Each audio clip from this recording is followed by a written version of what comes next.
கவலை இல்லாம colour print பண்ணுங்க, அதுவும் மிக குறைஞ்ச விலையில. Epson eco tank printers. இது வெறும் ஃபேபுலஸ் இல்ல, இது டோட்டலி பிரிண்டபிளஸ்.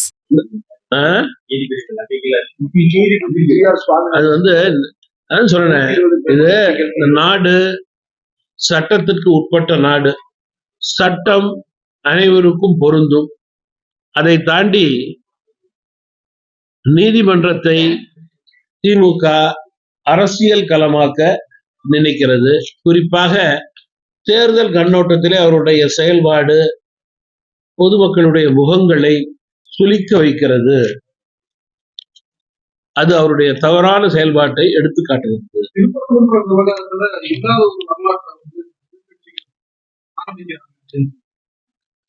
ஏன் எதிர்கட்சிகளுடைய தேர்தல் நாடகத்திற்கு இது போன்ற ஆளுகின்ற திமுக மற்றும் கூட்டணியினுடைய தேர்தல் நாடகத்திற்கு கோயில் பெயரிலே அரசியல் செய்வது சரியல்ல, முறையல்ல, அது ஏற்புடையதல்ல.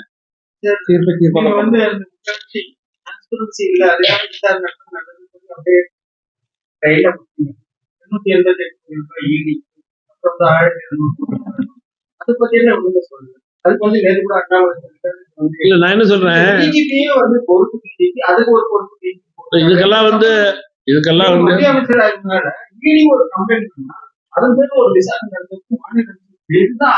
சட்டத்தின் அடிப்படையிலே வெளிப்படைத்தன்மையோடு செயல்படக்கூடிய மாநில அரசு என்றால் இதற்கு நியாயம் கிடைக்கும் என்று நான் நம்புகிறேன். பொறுத்திருந்து பார்க்கவும். நீங்க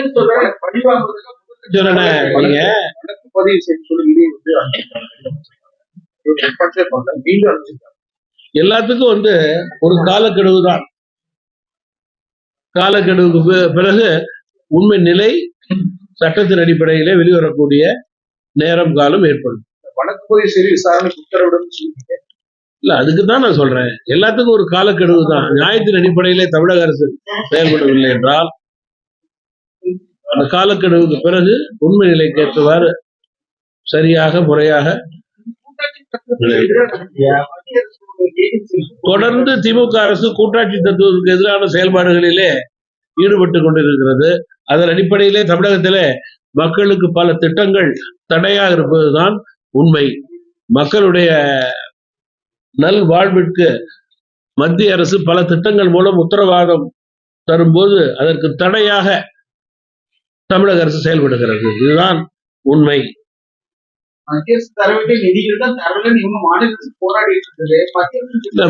வெளிப்படைத்தன்மை மத்திய அரசோடு கோட்பாடுகளுக்கு ஏற்றவாறு தமிழக அரசு மற்ற மாநிலங்களை போல் செயல்பட்டால் இந்த பிரச்சனை ஏற்படாது.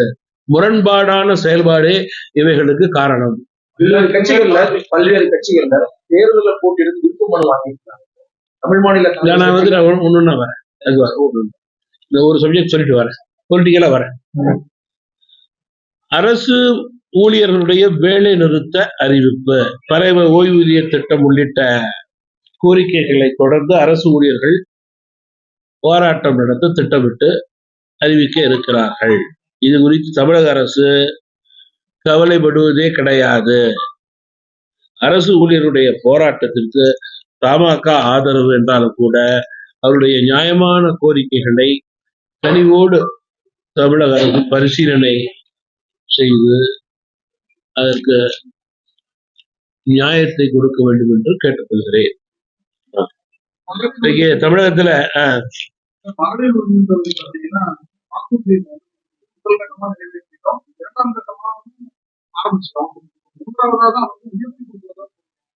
இந்த மகளிர் திட்டமே எதிர்மறை வாக்குகளை தடுப்பதற்கான ஒரு சூழ்ச்சி. அந்த சூழ்ச்சியில மகளிரை பயன்படுத்தி 1000-2000 ரூபாய் என்று கொடுத்து வாக்கு வங்கி வாங்கி கொண்டு 5 வருடத்திலே மக்கள் பணத்தை கண்மூடித்தனமாக சுரண்டுவதே இது போன்ற ஆட்சியாளர்களுக்கு வழக்கமாகிவிட்டது, பழக்கமாகிவிட்டது. மகளிர் இந்த முறை விழித்துக் கொள்ள வேண்டும் என்று நான் கேட்டுக்கொள்ள விரும்புகிறேன்.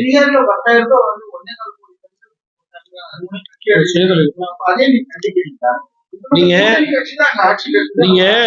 வெளிப்படை தன்மையோடு செய்யக்கூடிய ஆட்சியாளர்களுக்கு மக்கள் நன்மை பயக்கக்கூடிய பணிகளை செய்கிறார்கள். இங்கே வெளிப்படை தன்மை கிடையாது. அதன் அடிப்படையிலே இதை ஏற்றுக்கொள்வது கடினம்.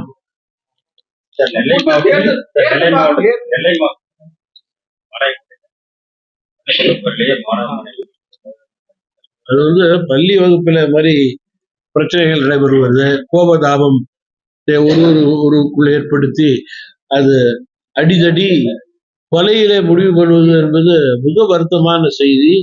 பள்ளி கல்லூரிகளிலே நீதி போதனை செய்யக்கூடிய ஒரு உயர்நிலையை கண்டிப்பாக ஏற்படுத்த வேண்டும். மாணவர்களுக்கு எந்த பிரச்சனையாக இருந்தாலும் அந்த கல்லூரியோ அரசோ அல்லது பள்ளியோ தலையிட்டு உடனடியாக தீர்க்கக்கூடிய நிலையை ஏற்படுத்த வேண்டும். அவர்களுக்குள் பிரச்சனையை வளர்த்து விடுவதற்கு காரணமாக இருக்கக்கூடாது. என்னுடைய சப்ஜெக்ட் வந்து பொங்கல் கடந்த 4 ஆண்டுகளாக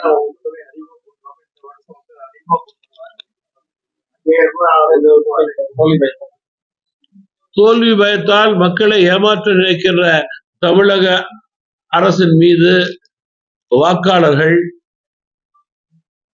மிக ஜாக்கிரதையாக இருக்க வேண்டும் என்று நான் கேட்டுக்கொள்ள விரும்புகிறேன். எடப்பாடி பழனிசாமி அவருக்கு 5000 ரூபாய் கொடுக்கணும் பொங்கல் பரிசு.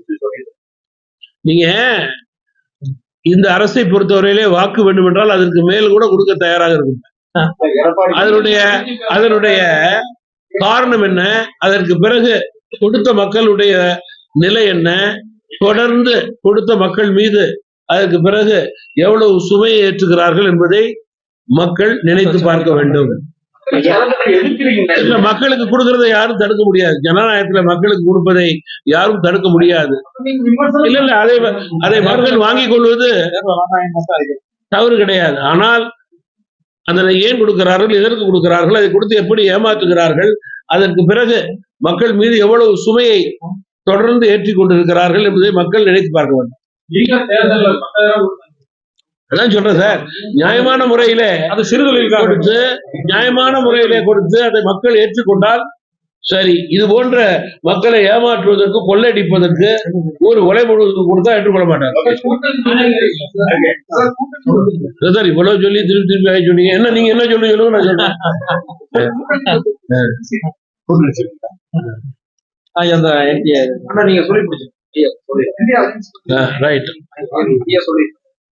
தமிழகத்தில் தற்போது என்டிஏ கூட்டணி அதிமுக தலைமையிலே வலுவாக உள்ளது. என்டிஏ அதிமுக கூட்டணிக்கு வெல்வதற்கான காலம் கணிந்து கொண்டிருக்கிறது. உகந்த நேரம் நெருங்கி கொண்டிருக்கிறது. நல்ல கூட்டணிகள் அமையக்கூடிய வாய்ப்புகள் அதிகரித்து கொண்டிருக்கிறது. ஆட்சி மாற்றத்துடைய நேரத்தை மக்கள் கணக்கிட்டுக் கொண்டிருக்கிறார்கள் என்பதுதான் இன்றைய அரசியல் களத்தினுடைய உண்மை நிலை. என்ன கேக்குறீங்க சொல்லுங்க. நீங்க என்டிஏ கூட்டணி இந்திய அளவிலே, தமிழகத்திலே அதிமுக கூட்டணி, இதுல என்ன மாற்று கருத்து? இதுல கட்சியில உள்ள அவ்வளவு தொடர்பு தான். நானும் அதான் சொன்னேன். என்டிஏ கூட்டணி ஃபர்ஸ்ட் ஆரம்பிச்சுட்டு தான் சொன்னேன். ஆனா சொல்லாம இருக்கிறது கிடையாது. என்டிஏ அதிமுக தலைமையிலான கூட்டணின்னு சொன்னாங்க. எந்த தப்பும் கிடையாது. அதான் எல்லாரும் சொல்றேன். அதுல என்ன தப்பு? என்ன நான் சொல்லல, ஒரு ரீவைண்ட் பண்ணி போய் பாருங்க. அதே நான் சொல்ல விட்டேன்னா நிறைய ஏன்னா வெல்வதற்கான சூழல் எங்களுக்கு பிரகாசமாக இருக்கிறது. அதன் அடிப்படையிலே கூட்டணி கட்சிகள் கூடுவதற்கான நேரம் காலம் நெருங்கி கொண்டிருக்கிறது. நல்ல செய்திகள் எல்லாம் நிச்சயமா வரும். ஆளும் கட்சியை எதிர்ப்பவர்கள் எல்லாம் எங்கள் கூட்டணிக்கு வருவதற்கான வாய்ப்பு இருக்கு.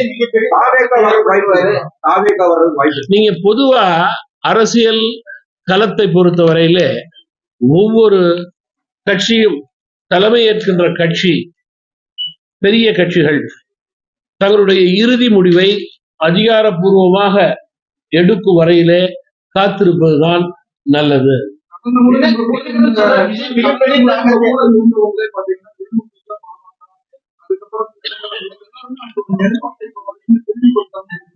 அதான் சொல்றேன், எதுக்கு கால அவகாசம் இருக்கு, டைம் எதுக்கும் எக்ஸ்பைரி ஆகல. அப்படி இருக்கிறப்ப அவசரப்பட வேண்டிய அவசியம் கிடையாது. நான் ஏற்கனவே சொன்னது போல காலம் கணிந்து கொண்டிருக்கிறது. நல்ல முடிவுகள், அறிவிப்புகள் கூட்டணியிலே வரும் என்று எதிர்பார்க்கிறோம். நாங்க கூட்டணியில இருக்கோம், கூட்டணியிலே இருக்கிறோம். அவர் அப்படி சொல்லல. நம்பர் 1 கரெக்ஷன், நாங்கள் கூட்டணியில் இருக்கிறோம் தமிழ் மாநில காங்கிரஸ் கட்சி. நான் ஏற்கனவே சொன்னது போல இந்த அணியினுடைய வெற்றி பிரகாசமாக இருக்கிறது. மேலும் கூட்டணியில் இருந்து சேருவதற்கான வாய்ப்பு அதிகரித்து கொண்டு போகிறது. அப்படி என்றால் முதல் அணியாக இந்த அணி இருப்பதன் காரணமாகவே இந்த எண்ணம் ஏற்படுகிறது. விநியோகம் முறையாக சரியாக இல்லை. இதனால் பொதுமக்கள் மற்றும் விவசாயிகள் பெரிதும் பாதிக்கப்பட்டிருக்கிறார்கள். ஜனநாயகத்துல பத்திரிகை துறையை சார்ந்தவர்கள் அரசின் துறையை பற்றி குறை கூறினால், அரசை பற்றி குறை கூறினால் பத்திரிகை நண்பர்கள் கைது செய்வது என்பது இப்பொழுது இந்த அரசுக்கு வழக்கமாகிவிட்டது. தற்போது கூட திரு சவுக்கு சங்கர் அவர்கள் கைது செய்யப்பட்டிருப்பதாக ஒரு செய்தி வந்திருக்கிறது. தமிழ் மாநில காங்கிரஸ் கட்சி இதை ஏற்றுக்கொள்ளவில்லை, இதை கண்டுக்கிறது. முடிக்காம இருந்தா